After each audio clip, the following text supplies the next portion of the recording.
Hello and welcome to the first episode of the Legacy Football Podcast. My name is Alex, and I'm the founder of Legacy Football, as well as your host for this podcast. Today, with it being the first ever podcast that we're doing, what I'm wanting to do is I'm wanting to give a little bit of a rundown of what Legacy Football is, how it could be beneficial for your fantasy football leagues, and give you a little bit of background about my fantasy experiences. In future episodes, we will be bringing on Legacy Football teams, essentially, that have been playing in our platform for years and kind of get their opinion on it, kind of get, a little bit of insight into their fantasy experiences. And then in the future, we will be talking about fantasy football news, fantasy football rankings, NFL news, such as Justin Fields getting traded today for a future sixth, could be a fourth, but based on what I read, sounds like Russell's going to have that job, so probably going to be a sixth because it's relying on playing time. But anyways, those kind of podcasts will be in the future. But today, I really want to just kind of break down what Legacy Football is and how I think it is going to change the way that you all experience fantasy football. So what is Legacy Football? Legacy Football is an upcoming fantasy football platform that we're launching this upcoming season that focuses on something called legacy scoring. Now, legacy scoring doesn't affect your weekly matchups. So you can still play in your tight end premiums, your 2 QB super flexes, you can play in your PPR or standard leagues, doesn't matter. However you want to play in your league, you're only going to receive the benefits of legacy scoring. So what legacy scoring does is it awards teams for achieving success throughout their careers. Now this happens in 54 different ways, and each of those 54 ways earns a trophy. These trophies are broken down into regular season, postseason, and career categories. No matter how poorly or well your season's gone, there's always something to play for, because you could be 4-8 going into the last stretch of the season and already know you're out of the playoffs. But you get a 25-point win or a 50-point win, you're earning points weekly. You hit that next milestone for your career points scored or your career touchdowns scored, guess what? More legacy points. So no matter what, there's always something to be playing for on Legacy Football, regardless of your record. I know I've played in a few work leagues where after week 4 or 5, half the league is already disinterested in it. So that was one of the things to me that always made it frustrating playing in those kinds of leagues, where you're still competing for a playoff spot and then you got a guy that's starting Kirk Cousins in week 8, So overall, what legacy scoring does is it rewards consistency. And it accomplishes the goal of really being able to see who's had the most success. I can say from firsthand experience, it is entirely more competitive when you have legacy scoring along with it, because there's always going to be at least 1 or 2 people in the league that will keep tabs on legacy scoring. Currently, I'm sending it out through an Excel spreadsheet since we don't have the platform built yet. And I always get people messaging me, hey, when are the updates going to come out? So I can promise you guys, it's an awesome experience, and it doesn't change anything about your strategy. It doesn't change anything about the way you play. You're just getting a benefit from playing in this way. So the biggest 3 values that I wanted to have with Legacy Football is competition. Sorry, I'll do it this way. Competition, camaraderie, and a love of the game. From the competition aspect, I kind of touched on it already. If there's always something to play for, you're always going to have teams setting lineups. Whether it's a dynasty league, a redraft league, a keeper league, or a special contract keeper method that we use on Legacy Football as well. Most leagues, you have a reason to keep playing for because of the playoffs. And if you're out of the playoffs, a lot of people don't keep setting their lineups, which is entirely frustrating. So, if you always have a chance to earn legacy points, you're always going to be playing your best guys. You're always going to be trying to earn more points.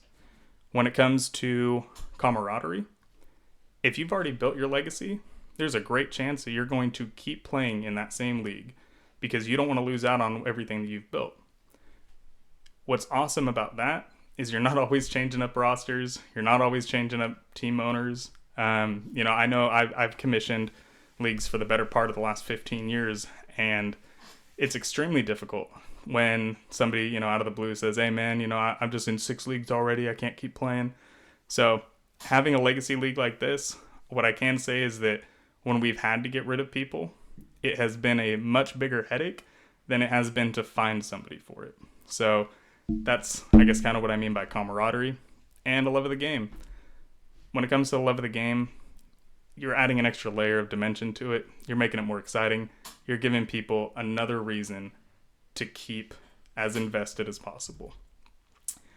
I'm not going to talk about keeper contracts at the moment because I'd rather do that on a separate podcast, just because I want to kind of get the main premise of legacy football out, and I do want to talk about that. Actually, yeah. Well, let's talk about that. I'm sorry.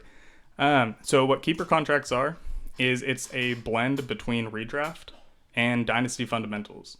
So with keeper contracts, we have the option to choose between offensive players, defensive players, rookie contracts, which are players that you drafted as rookies. You have taxi squad, which we call practice squad, and you have superflex contracts. So what these contracts do is each team is allotted a certain amount of them, and you get to build your roster that way. So in our league, we play with 4 offensive keepers, 2 defensive contracts, so for IDPs, 4 rookie contracts, 2 practice squad, and 1 superflex. So what it does is it allows these teams to build their rosters through these contracts, not salary cap, but through the position contracts, and it really adds another layer of team building and roster construction. So that's an optional format. You can play in redraft, you can play in dynasty, you can play in traditional keeper leagues on our platform, but that's just one extra way that we're trying to encourage more creativity and more freedom in fantasy football. And then when it comes to the legacy portion of it, sorry for kind of jumping back and forth, the legacy portion of it, we also are going to do a massive historical tracking.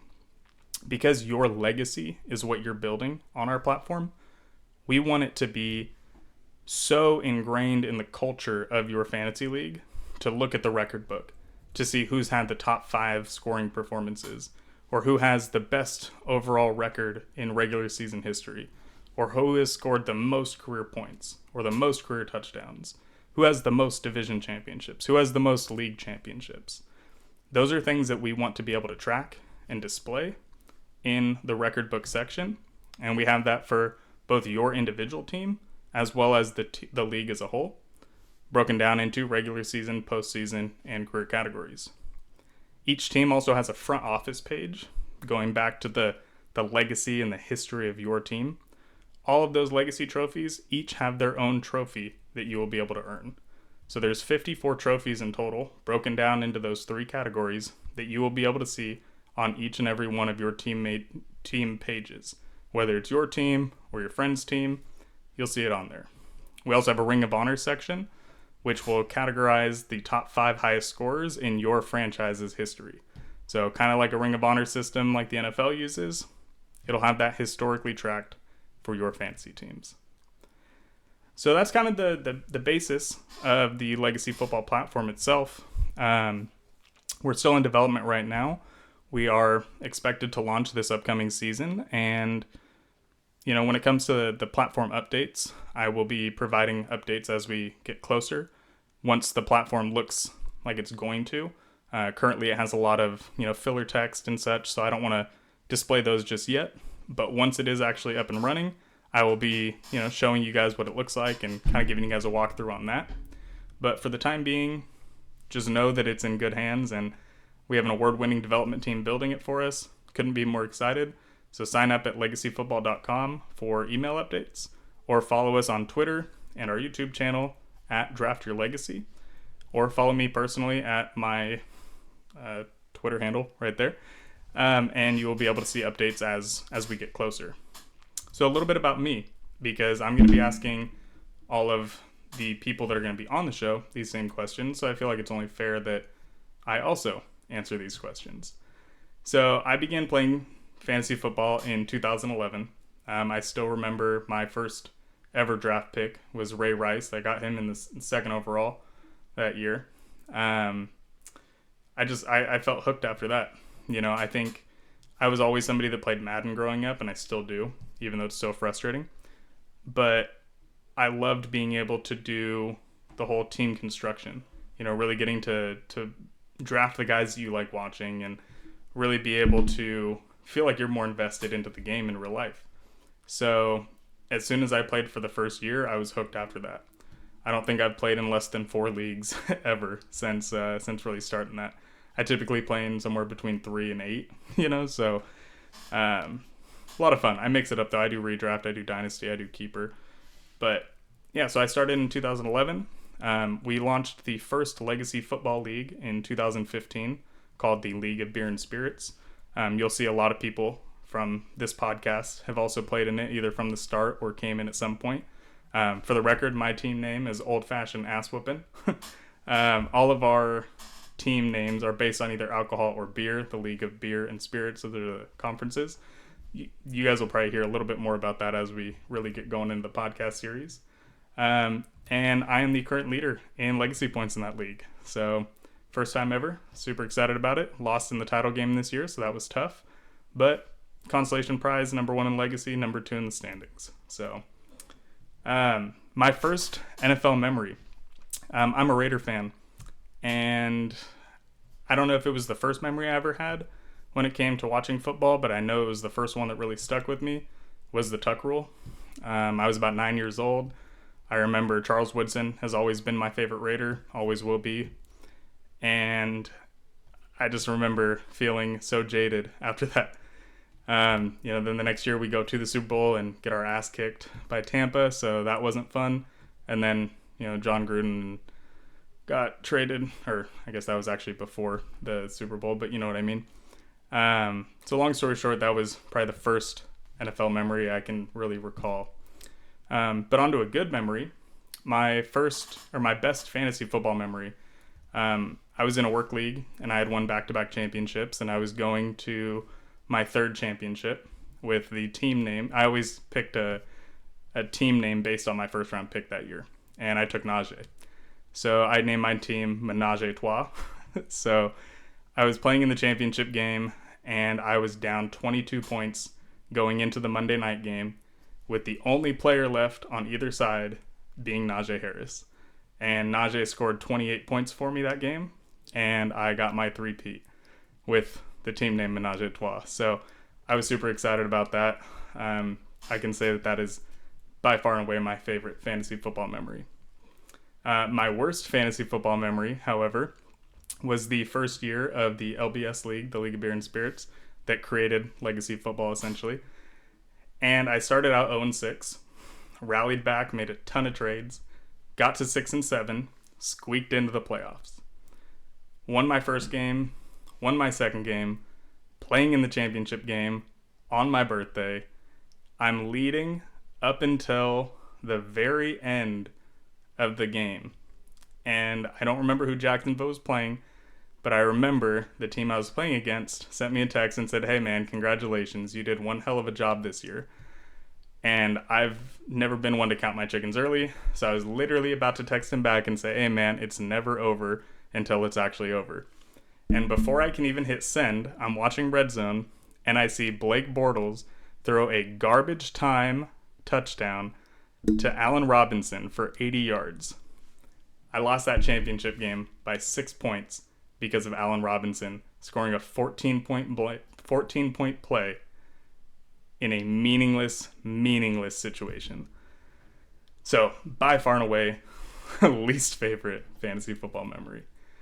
And then, the last question I'll end it with, because I don't want this podcast to go on for too long, is how has my strategy changed over the years? Well, in redraft leagues, I always wanted to take guys that I really believed in.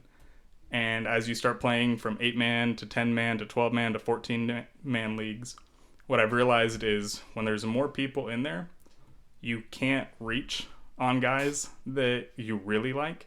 You just have to take best available every time. That's at least my philosophy. My own rankings, of course, not just looking at the draft board and saying, all right, cool, he's the next best. I already have 6 receivers. But one of those things where you can't reach on guys when it's so thin, especially when waivers, you're looking at, 4th string, 5th string running backs half the time. And then in dynasty leagues, always try to stockpile picks.